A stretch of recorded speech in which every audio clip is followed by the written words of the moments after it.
Hello दोस्तों, नमस्कार। स्वागत है आपका पीसीएस हिंदी में। यूपी ट्रिपल एससी वीडियो री एग्ज़ाम 26 और 27 जून को है, यानी कि कल और परसों है।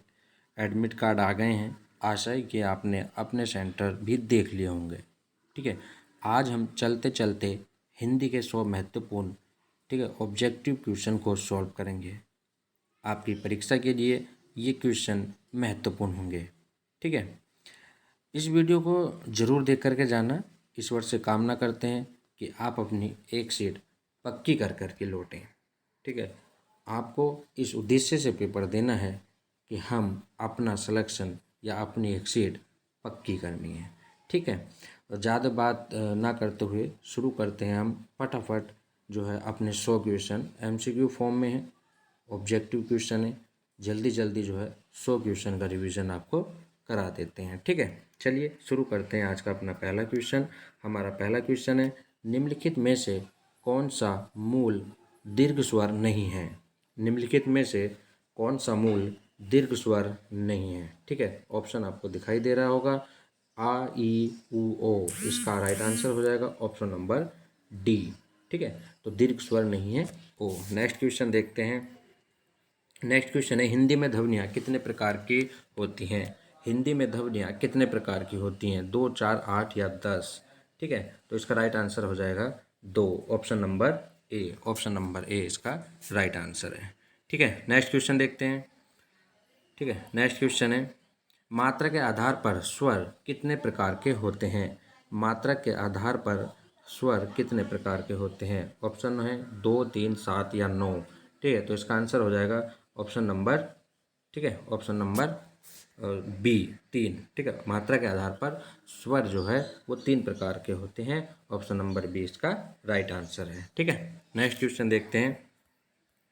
नेक्स्ट क्वेश्चन है हमारा, एक से अधिक वर्णों के मेल को क्या कहते हैं। एक से अधिक वर्णों के मेल को क्या कहते हैं। अक्षर, स्वर, व्यंजन या एक और है हमारे पास ऑप्शन, ठीक है, अनुस्वार। ठीक है, तो इसका एक से अधिक वर्णों के मेल को व्यंजन कहते हैं। क्या कहते हैं, व्यंजन कहते हैं। Option number C. Next question देखते हैं। नेक्स्ट क्वेश्चन है हमारा कि एक से अधिक वर्णों के मेल को व्यंजन कहते हैं। ये हमारा आंसर हो गया इस क्वेश्चन नंबर 4 का।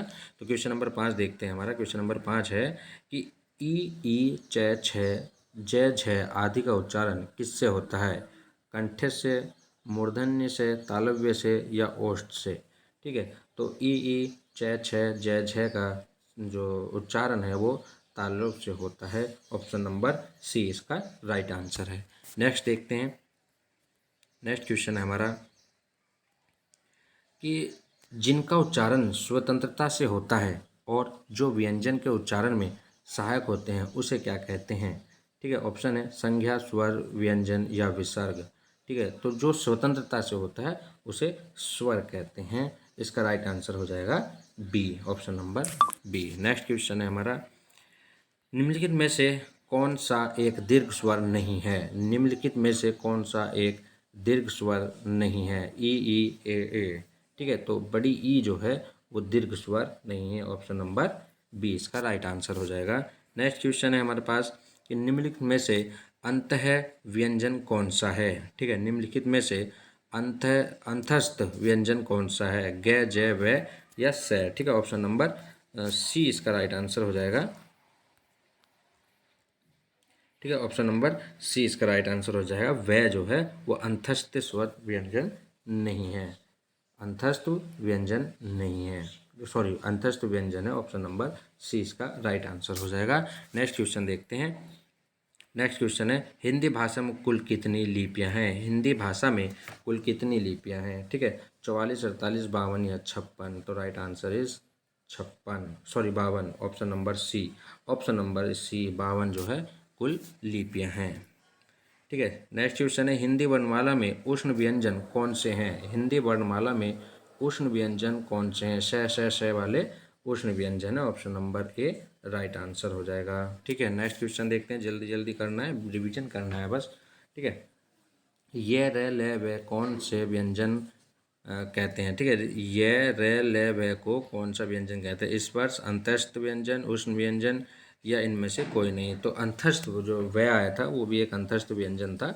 तो ये हो जाएगा ऑप्शन नंबर बी अंतस्थ व्यंजन, अंतस्थ व्यंजन कहते हैं ये रह ले वे को। ठीक है, 12वां क्वेश्चन देखते हैं, निम्न में से कौन सा उष्ण व्यंजन है ले में जय।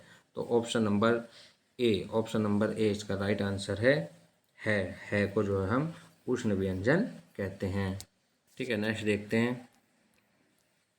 नेक्स्ट हमारा, जब एक ध्वनि का द्वैत्व हो जाए तो वह क्या कहलाता है। ठीक है, जब एक ध्वनि का द्वैत्व हो जाए तो वह क्या कहलाता है। संयुक्त ध्वनि, युग्मन ध्वनि, संप्रक्त ध्वनियाँ या पारस्परिक ध्वनियाँ। तो युग्मन ध्वनियाँ, ऑप्शन नंबर बी आपको दिखाई दे रहा होगा, युग्मन ध्वनियाँ कहते हैं। ठीक है, नेक्स्ट क्वेश्चन देखते हैं, अनुस्वार किसका कार्य करता है। अनुस्वार किसका कार्य करता है।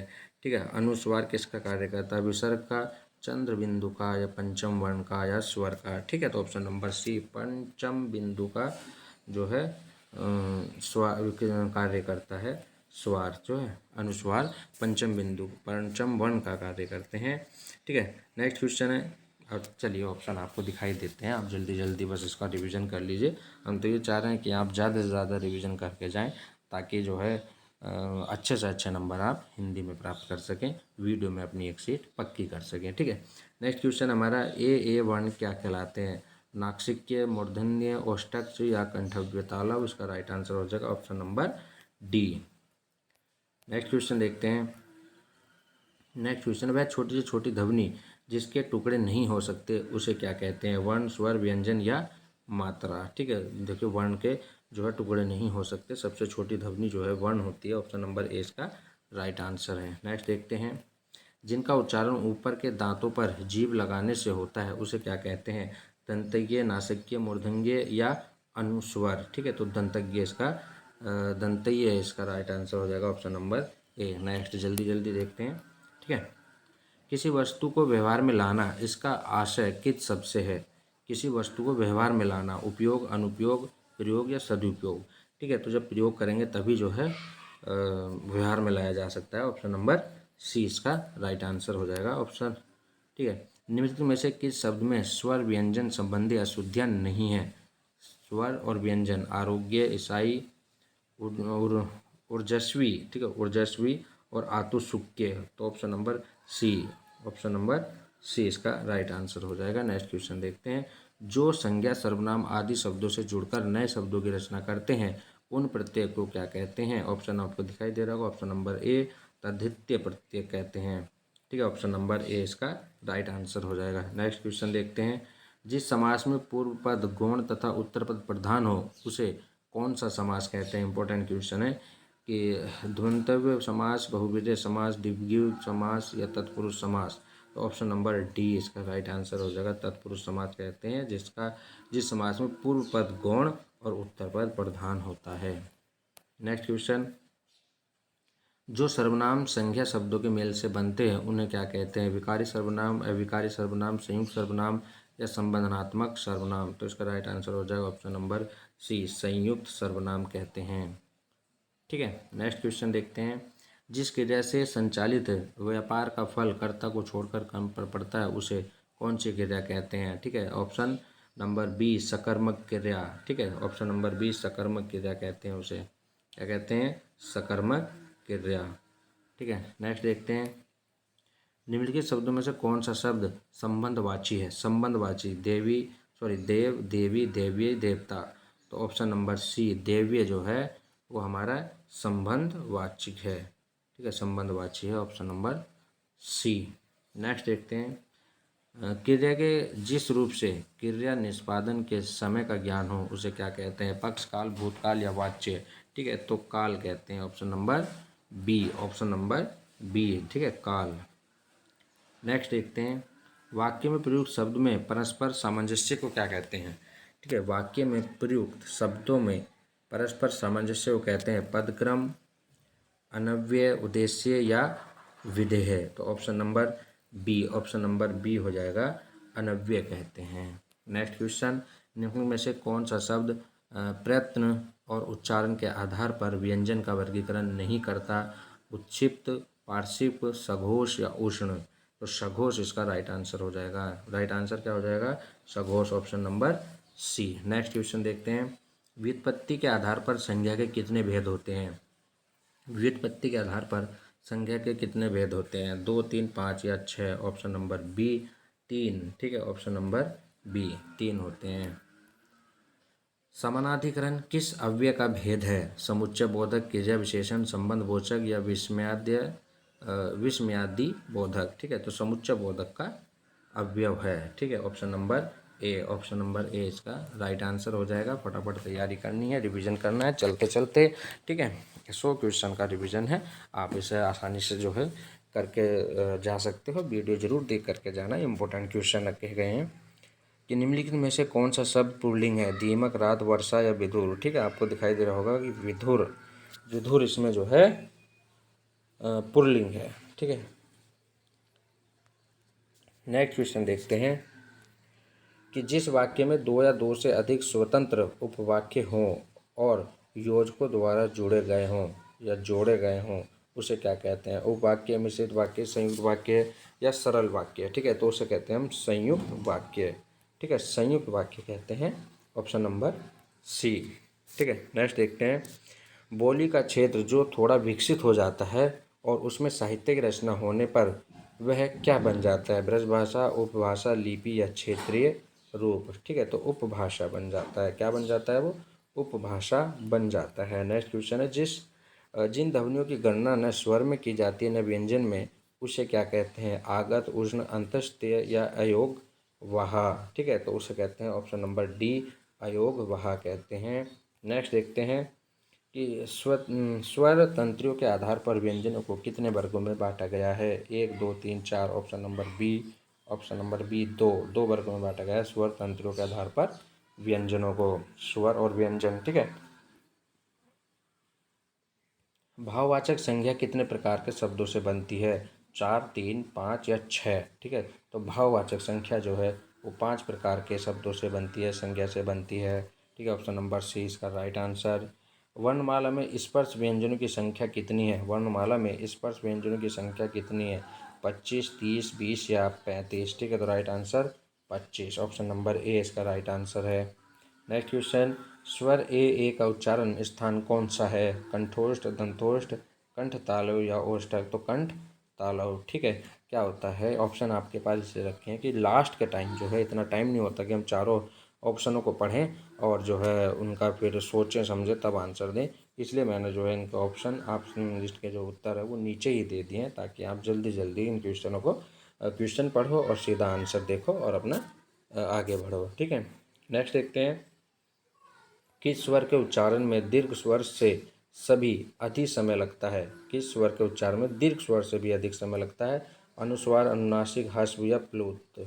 ठीक है, तो ऑप्शन नंबर डी इसका राइट आंसर हो जाएगा। नेक्स्ट क्वेश्चन है हमारे पास, किस व्यंजन का उच्चारण स्थान तालव्य है? गैज है, न और मैं? ठीक है, तो झ इसका राइट आंसर हो जाएगा।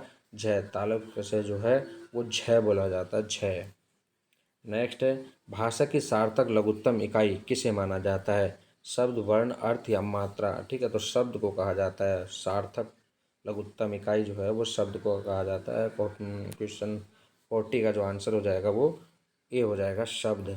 स्वर संधि कितने प्रकार की होती हैं? ठीक है, तो आपको दिखाई दे रहा होगा 2, 3, 4, 5।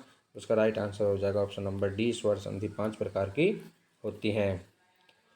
चौपाई के प्रत्येक चरण में कितनी मात्राएं होती हैं? चौपाई के प्रत्येक चरण में कितनी मात्राएं होती हैं? 10, 12, 16 या 25? तो चौपाई के प्रत्येक चरण में जो 16 मात्रा होती है, ऑप्शन नंबर सी इसका राइट आंसर है। छंद कितने प्रकार के होते हैं? 2, 3, 4, 5? तो इसका राइट आंसर हो जाएगा 3। छंद जो है 3 प्रकार के होते हैं। ठीक है, 3 प्रकार के छंद होते हैं। नेक्स्ट क्वेश्चन देखते हैं। नेक्स्ट क्वेश्चन है हमारा, निम्नलिखित में से कौन सा वार्णिक छंद है? जो वार्णिक छंद है, दोहा, चौपाई, सवैया या रोला? ठीक है, तो सवैया जो है हमारा वार्णिक जो है छंद है, ऑप्शन नंबर सी इसका राइट आंसर हो जाएगा। छंद पढ़ते समय आने वाले विराम को क्या कहते हैं? गति, यति, तुक या गण? ठीक है, तो यति कहते हैं। ठीक है, क्या कहते हैं? यति कहते हैं। नेक्स्ट क्वेश्चन देखते हैं, छप्पया किस प्रकार का छंद है? सम, विषम, अर्धसम या इनमें से कोई नहीं? तो विषम। ठीक है, इसका राइट आंसर हो जाएगा विषम, ऑप्शन नंबर बी। किस छंद का प्रथम और अंतिम शब्द एक जैसा होता है? किस छंद का प्रथम और अंतिम शब्द एक जैसा होता है? कुंडलिया, रोला, दोहा या सरोठा? तो जो कुंडलिया होती हैं उसका प्रथम और अंतिम जो छंद है वो एक जैसा या शब्द जो है वो एक जैसा होता है। ऑप्शन नंबर ए इसका राइट आंसर है। उपमेय में कल्पित उपमान की संभावना को क्या कहते हैं? उपमेय में कल्पित उपमान की संभावना को क्या कहते हैं? उपमा, रूपक या उत्प्रेक्षा या सृष्टांत। ठीक है, तो क्या कहते हैं? ऑप्शन नंबर सी उत्प्रेक्षा अलंकार कहते हैं। ठीक है, उपमान और उपमेय का अभेद क्या कहलाता है? ठीक है, उपमा, रूपक, उत्प्रेक्षा या भ्रांतिमान। तो इसका राइट आंसर हो जाएगा रूपक कहलाता है। ऑप्शन नंबर बी उपमान और उपमेय का अभेद रूपक कहलाता है। मुख्य रूप से समास कितने प्रकार के होते हैं? 5, 6, 7 या 9। ठीक है, ऑप्शन नंबर बी इसका आंसर हो जाएगा। ऑप्शन नंबर बी 6 प्रकार के समास होते हैं। जो क्रिया अभी हो रही है उसे क्या कहते हैं? अपूर्ण वर्तमान, सामान्य वर्तमान, संदिग्ध वर्तमान, इनमें से कोई नहीं। तो अपूर्ण वर्तमान, जो क्रिया अभी हो रही है, अपूर्ण चल रहा है क्योंकि वो अभी हो रही है। ठीक है, ऑप्शन नंबर ए इसका राइट आंसर हो जाएगा। 51 क्वेश्चन हम करा चुके हैं, फास्ट जो है रिवीजन करा रहे हैं। ठीक है, आप देखते जाइएगा, वीडियो के एग्जाम से पहले इसको ज़रूर देखना है। ठीक है, रचना की दृष्टि से क्रिया के कितने भेद होते हैं? रचना की दृष्टि से क्रिया के कितने भेद होते हैं? 3, 2, 4, 5। ठीक है, तो राइट आंसर हो जाएगा इसका 2। Option number B, option number B इसका राइट आंसर है 2। ठीक है, नेक्स्ट देखते हैं। नेक्स्ट क्वेश्चन हमारा, जब कर्ता एक क्रिया समाप्त कर उसी क्षण दूसरी क्रिया में प्रवृत्त या शुरू कर देता है तब पहली क्रिया क्या कहलाती है? सहायक क्रिया, नामबोधक, पूर्णकालिक, भूतकालिक। तो वो पूर्णकालिक क्रिया होती है क्योंकि वो कार्य पूरा हो चुका है। नेक्स्ट क्वेश्चन देखते हैं। विशेष्य क्या है? जिस शब्द की विशेषता बताई जाती है या जिस शब्द के द्वारा विशेषता बताई जाती है, जिस हेतु विशेषता बताई जाती है, इनमें से कोई नहीं। ऑप्शन नंबर ए विशेष्य होता है कि जिस शब्द की विशेषता बताई जाती है वो विशेष्य कहलाता है। ठीक है, नेक्स्ट क्वेश्चन, सर्वनाम कितने प्रकार के होते हैं? 4, 5, 6, 7। ठीक है, option number C, option number C इसका राइट आंसर है। नेक्स्ट देखते हैं, हिंदी में कुल कितने सर्वनाम हैं? हिंदी में कुल कितने सर्वनाम हैं? 8, 10, 11, 15। ठीक है, तो हिंदी में जो सर्वनाम है वो है 11। ठीक है, हिंदी में जो सर्वनाम है वो है 11। Option number C. निम्न में से कौन संज्ञा का प्रकार नहीं है?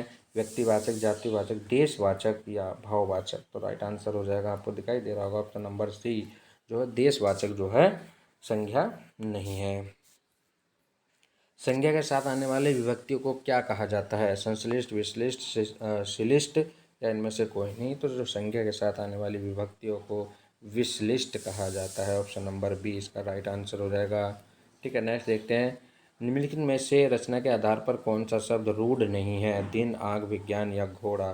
तो विज्ञान जो है वो रूढ़ नहीं है। ऑप्शन नंबर सी इसका राइट आंसर हो जाएगा। शब्दांश कितने प्रकार के होते हैं? 1, 2, 1, 2, 4 या 8। तो इसका राइट आंसर हो जाएगा शब्दांश 2 प्रकार के होते हैं। ठीक है, शब्दांश कितने प्रकार के होते हैं? 2 प्रकार के। ऑप्शन नंबर बी इसका राइट आंसर हो जाएगा। नेक्स्ट देखते हैं, निम्नलिखित में से कौन सा शब्द फारसी नहीं है? खामोश, कबूतर, चिराग या हक।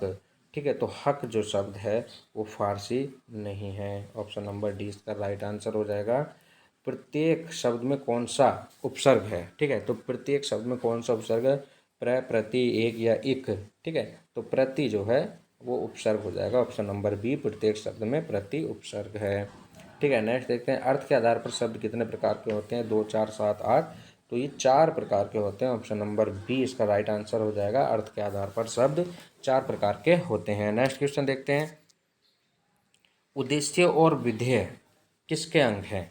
उद्देश्य और विधेय किसके अंग है? वाक्य, रचना, शब्द या अर्थ। तो ये वाक्य के जो है अंग हैं। नेक्स्ट देखते हैं, वाक्य के प्रयुक्त शब्द को क्या कहते हैं? लिपि, पद, शब्दांश या भाषा। तो हम पद कहते हैं। ठीक है, वाक्य के प्रयुक्त शब्द को हम पद कहते हैं। नेक्स्ट देखते हैं, 2 अलग अलग भाषाओं के मेल से बना हुआ शब्द क्या कहलाता है? अगर 2 अलग अलग भाषाओं से मान लो जो शब्द बना है उसे क्या कहते हैं? तद्भव, देशज, विदेशज या संकर। तो इसका राइट आंसर हो जाएगा, आपको ही पता होगा कि संकर हो जाएगा। ठीक है, 2 अलग अलग भाषाओं के मेल से बना हुआ शब्द संकर कहलाता है। नीलांबर शब्द में कौन सा समास है? तत्पुरुष, द्वंद्व, अविर्भाव, कर्मधारक। ठीक है, तो नीलांबर शब्द में कर्मधारक समास है। ऑप्शन नंबर डी इसका राइट आंसर है। किस समास में दोनों पद मिलकर एक नया अर्थ प्रकट करते हैं? बहुवीर्य, द्वैध समास, कर्मधारक, तत्पुरुष समास। तो बहुवीर्य समास जो है तीसरा दो शब्द मिलकर के एक नया अर्थ प्रकट करते हैं, बहुविधेय समास। ऑप्शन नंबर ए इसका राइट आंसर है। किस समास में दोनों पद प्रधान होते हैं? तो किस समास में दोनों पद प्रधान होते हैं? बहुविधेय, तत्पुरुष, द्वंद्व या द्विगु समास। तो द्वंद्व समास में जो है दोनों पद प्रधान होते हैं। ऑप्शन नंबर सी इसका राइट आंसर हो जाएगा। नेक्स्ट क्वेश्चन देखते हैं। जिस समास में कोई पद प्रधान नहीं होता उसे कौन सा समास कहते हैं? द्विगु समास, बहुविधेय, तत्पुरुष या द्वंद्व समास। तो जो बहुविधेय समास में कोई भी पद प्रधान नहीं होता, ऑप्शन नंबर बी इसका राइट आंसर है। ठीक है। विशेषण और विशेष्य, ठीक है, ये रहा 71 है कि विशेषण और विशेष्य के योग से कौन सा समास बनता है? द्विगु, कर्मधारक, द्वंद्व या तत्पुरुष। तो कर्मधारक समास बनता है विशेषण और विशेष्य के योग से। इंपॉर्टेंट क्वेश्चन है। ठीक है, कर्मधारक समास, ऑप्शन नंबर बी इसका राइट आंसर हो जाएगा। निम्नलिखित में से कौन सा समास नहीं है? अविर्भाव समास, कर्मधारक समास, द्वंद्व समास या बहुविधेय समास। तो कर्मधारक समास जो है यानी कौन सा समास नहीं है? ठीक है, कर्मधारक समास, सॉरी कर्मकारक। ठीक है, कर्मकारक जो है समास नहीं है। ठीक है, कर्मधारक है वो, ना कि कर्मकारक। बचपन कौन सा शब्द है? क्रिया विशेषण, सर्वनाम, संज्ञा या विशेषण। तो बचपन जो है वो हमारी संज्ञा है। ऑप्शन नंबर सी इसका राइट आंसर है। उपमान और उपमेय का अभेद क्या कहलाता है? ये पहले भी क्वेश्चन आ चुका है, रूपक कहलाता है। ठीक है, रूपक। ठीक है, ये दोबारा आ गया है। ठीक है, नेक्स्ट देखते हैं। जहाँ उपमेय उपमान की संभावना व्यक्त की जाती है वह कौन सा अलंकार होता है? उत्प्रेक्षा, उपमा, रूपक, संदेह। तो उपमा अलंकार होता है। ठीक है, उपमा अलंकार, ऑप्शन नंबर बी। जहाँ उपमेय में अपमान की समानता की संभावना व्यक्त की जाती है वहाँ उपमा अलंकार होता है। नेक्स्ट, जहाँ बिना कारण के कार्य का होना पाया जाए वहाँ कौन सा अलंकार होता है? ठीक है, तो विभावना अलंकार होता है। Option number C. ठीक है, ऑप्शन नंबर सी इसका राइट आंसर है। नेक्स्ट देखते हैं। भारत के सम भारत है, भारत के सम भारत है, इनमें कौन सा अलंकार है? रूपक अलंकार, अनन्य अलंकार या उपमा अलंकार या यमक अलंकार। तो अनन्य अलंकार जो है, भारत के सम भारत है, ये अनन्य अलंकार। ऑप्शन नंबर बी इसका राइट आंसर हो जाएगा। वीर या आला किस जाति का छंद है? वर्णिक, मात्रिक, मुक्त या इनमें से कोई नहीं। तो मात्रिक है। ठीक है, सॉरी, ये मात्रिक है। ऑप्शन नंबर बी इसका राइट आंसर हो जाएगा। छंद का सर्वप्रथम उल्लेख कहाँ मिलता है? ऋग्वेद, यजुर्वेद, सामवेद या उपनिषद। ठीक है, तो कहाँ मिलता है?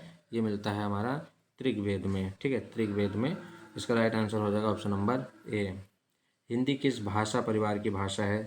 ठीक है, भारोपीय, द्रविड़, ऑस्ट्रिक, चीन या तिब्बती। तो भारोपीय। ठीक है, ऑप्शन नंबर ए इसका राइट आंसर है।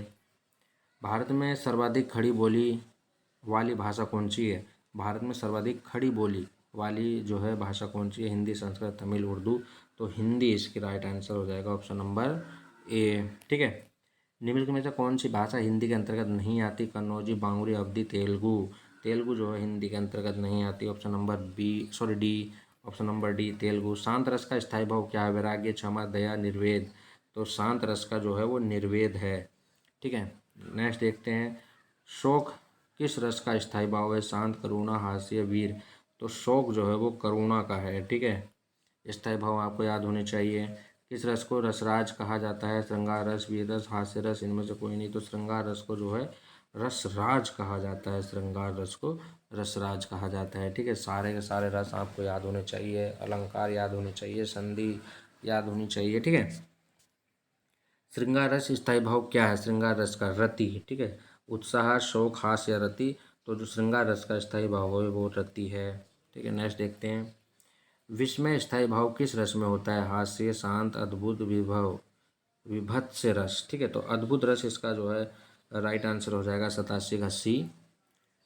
रौद्र रस का स्थायी भाव क्या है? क्रोध, विस्मय, शोक या भय। तो इसका राइट आंसर हो जाएगा क्रोध, इसका राइट आंसर हो जाएगा ऑप्शन नंबर ए।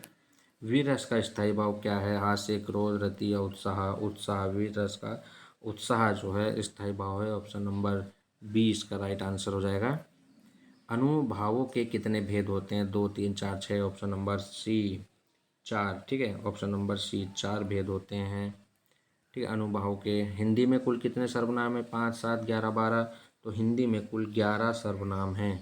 ठीक है, हिंदी में कुल कितने सर्वनाम हैं? 11। सर्वनाम के कुल कितने भेद हैं? अब सर्वनाम के कुल कितने भेद है? 4, 6, 8 या 10। ठीक है, तो 6 सर्वनाम के 6 भेद हैं। ऑप्शन नंबर बी इसका राइट आंसर हो जाएगा।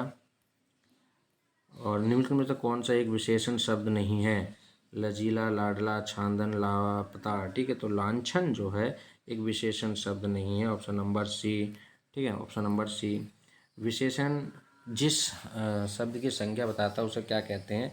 तो विशेष से कहते हैं। ऑप्शन नंबर डी 94 का ऑप्शन नंबर डी इसका राइट आंसर हो जाएगा। अगर वीडियो आपको पसंद आए तो वीडियो को लाइक कीजिए, चैनल को सब्सक्राइब कीजिए। ठीक है, और यूपी ट्रिपल एस सी का वीडियो का एग्ज़ाम देने से पहले आप बिल्कुल जो है शांत माइंड से पेपर दीजिए। बहुत अच्छा पेपर आता है और इन जो प्रैक्टिस मैं करा रहा हूँ, ठीक है, इनसे आपको बहुत ज़्यादा बेनिफिट होगा। नेक्स्ट क्वेश्चन देखें कि व्याकरण की दृष्टि से कौन सा शब्द विशेषण नहीं है? भयभीत, निर्भीक, भीरु या भय। भय जो है वो विशेषण नहीं है। Option number D. ठीक है, जिस विकारी शब्द में संज्ञा की व्युत्पत्ति मर्यादित होती है उसे क्या कहते हैं? सर्वनाम, विशेषण, क्रिया, अवयव। तो उसे विशेषण कहते हैं। ऑप्शन नंबर बी इसका राइट आंसर हो जाएगा। गुणवाचक विशेषण के कितने भेद होते हैं? 4, 5, 7 या 9। ठीक है, ऑप्शन नंबर सी 7 भेद होते हैं। गुणवाचक विशेषण के 7 भेद होते हैं। निम्नलिखित में से कौन सा शब्द गुणवाचक विशेषण नहीं है? भला, ताजा, दूना, नुकीला। ठीक है, तो दूना जो है वो गुणवाचक विशेषण नहीं है। ठीक है, जो संज्ञा की विशेषता बताते हैं उसे क्या कहते हैं? सर्वनाम, क्रिया, विशेषण या संज्ञा। तो उसे विशेषण कहते हैं। ठीक है, और हमारा लास्ट क्वेश्चन है आज का अंतिम क्वेश्चन। ठीक है, हमारा आज का अंतिम क्वेश्चन है कि क्रिया से संबंधित कितने रूपावली शब्द वर्गों का प्रयोग किया जाता है? क्रिया से संबंधित। ठीक है, 16, 18, 22 या 26। तो इसका राइट आंसर हो जाएगा 16, ऑप्शन नंबर ए। ठीक है, तो दोस्तों अगर वीडियो आपको पसंद आए तो वीडियो को लाइक कीजिए, चैनल को सब्सक्राइब कीजिए। ठीक है, मिलते हैं अगली वीडियो में, जीएस की वीडियो में। ठीक है, नमस्कार।